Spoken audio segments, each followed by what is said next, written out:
Okay, so next naman is gagamit naman tayo ng simple na if-else condition. So, ang gagawin natin una is i-declare natin yung if, and then ang if condition natin, meron siyang opening and closing parenthesis like the other if-else sa ibang languages. So, inside of if will be yung ating iti-test na variable. Let's say, for example, we do have age dito. No, ang age kasi natin 20 siya.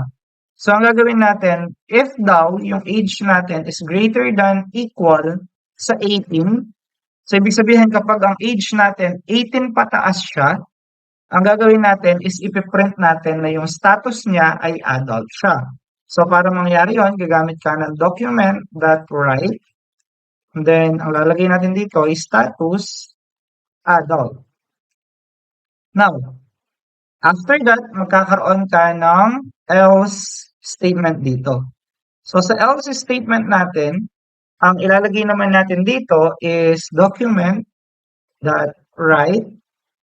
Then, after that, ilalagay natin dito is status minor.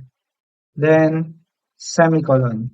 Bakit minor? Kasi any age na bababa sa 18, let's say for example 17 pababa, ang mangyayari ay magiging minor siya. But since ang age natin ay 20, kaya naging adult yung output natin. Pero pag pinalitan mo yan ng let's say for example ay 10, ang ating status is mapapalitan siya ng minor. Yan. So kung babalik mo yan, let's say for example ay 50, ang ating status will be adult na siya. Okay, so yan yung simple if-else statement natin sa JavaScript natin.